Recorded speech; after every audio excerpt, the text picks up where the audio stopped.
Welcome back to the John Fourcade Show. One of our John Fourcade specials this week, a 2017 Ford Fusion SE.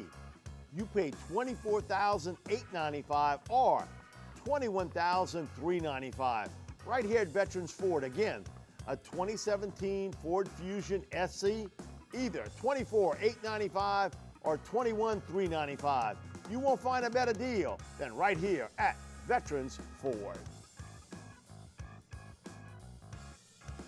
We're back here on the John Fourcade Show. John, one of the things before we go on is interesting comment. Dan Rauscher, the offensive line coach for the Saints, on our Monday night show made the comment that he really thinks a lot of Andrus Peat as a player. He's going to give him a couple weeks and let him decide. Does he want to play tackle? Does he want to play guard? Does he want to play on the left? Does he want to play on the right? That's intriguing to me because what happens if Peat says, I want to play left tackle? I think it's the best position for me.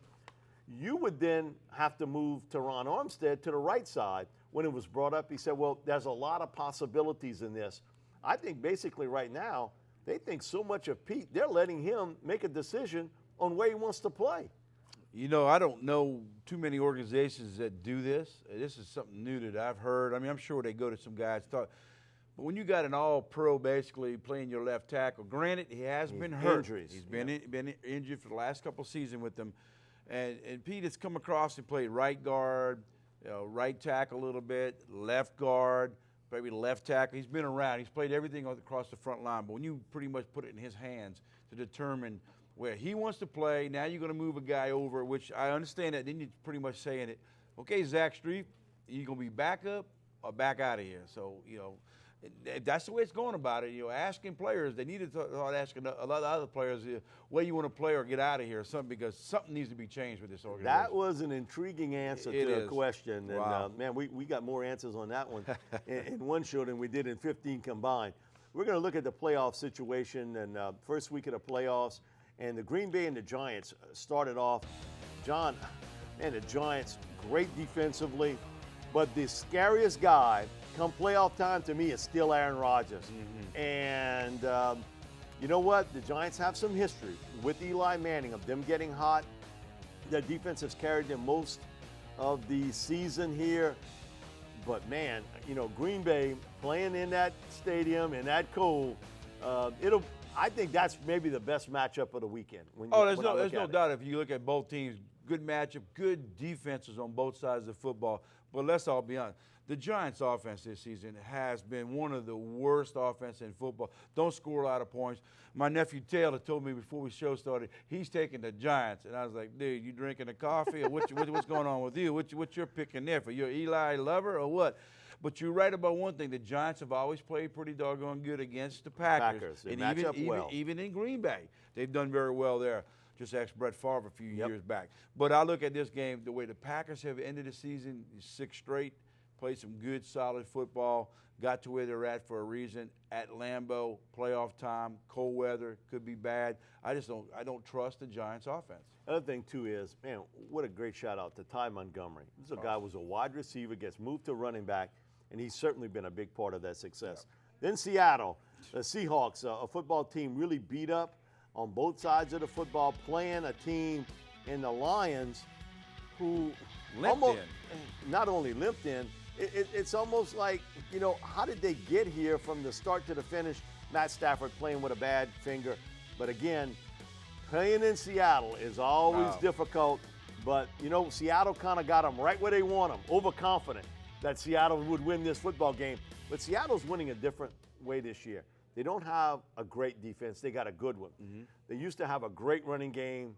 It's average at best, and their offensive line is poor. Right. And so it's a different Seattle football team, and it's one game. So for Seattle, they got to understand this. No, Detroit's got no pressure in this football game. And Matt Stafford, we've all seen him. Great fourth quarter quarterback. There's no doubt about it. But the thing that scares you, if you're, Detroit going into Seattle, knowing that you play in the dome, you know that the weather in Seattle can be anything from rainy, misty, cold. You just don't know what you're getting there. But you're going to play against a Seattle team who's always played well at home. Yep. They got a really good defense. I mean, it's not the great one they've had. It's a good defense. There's no Earl Thomas. And I they got, think that yeah, makes that's a difference. big problem. And the thing is, and they got Russell Wilson at quarterback. He's done some good things for them. I got Seattle in this game. Definitely, you know, looking at this one is very simply for them. It's one and done for them. They're going to play this game, and they're on the road for their remaining of the season if they were to win this football game. Detroit 9-4 and loses 3 in a row. Make it 4 in a row. You more than limping in. Yeah. So we're going to go to the AFC and see the matchups they have there. And certainly with Miami and Pittsburgh, you're talking about two teams. Miami is a surprise to be here. Double-digit winning team. They've won the last 2 matchups against the Steelers, though. And the Steelers, a football team I thought would really, and I still think can compete for the Super Bowl title. Heavy on offense, defense, middle of the road. Yeah, the way Pittsburgh's played this year, they've been a rocky road team where they've done well, they've done really bad, done well. I mean, it's inconsistent. They lost to Pittsburgh, to Miami early in the season. Granted, Miami's coming in without their quarterback. Hey, Moore's not a bad quarterback for me. He's probably as good as better than what we go to the next game. There's no doubt. But Miami's defense, but see, Miami in my book, Mike, is, you know, they talk about, well, we're going to cut Murray or Williams at the end of the season. Why don't you wait till the end of the season and start putting news out there and saying things like that? You know, you start distracting your team from certain things. I don't think Miami can go into Pittsburgh and beat a good Pittsburgh team. Pittsburgh is still ain't, in my book, I had them picked earlier, being one of the better teams, but the way they've played this year. Roethlisberger hasn't been a great quarterback this year. He's been good. I mean, he's thrown 2 picks. They barely won the game like they won last 2 weeks ago when they beat Baltimore, and it should have been a loss. But they're all at home. It's playoff time. With the offense they have, I just think they take care of business in Pittsburgh. I think Miami's shot is a big game from Jay Ajayi. Oh, there's no doubt. If they're going to win, it's no going to doubt. be on Jay's back. Then the final game, and if you play in the under, this would probably be the game to look at because you got 2 quarterbacks here, and Connor Cook starting his first game ever, and it's the first time in the Super Bowl era that a quarterback will start a playoff game, and he didn't even play and start 1 game in the regular season. And Houston with Brock Osweiler starting.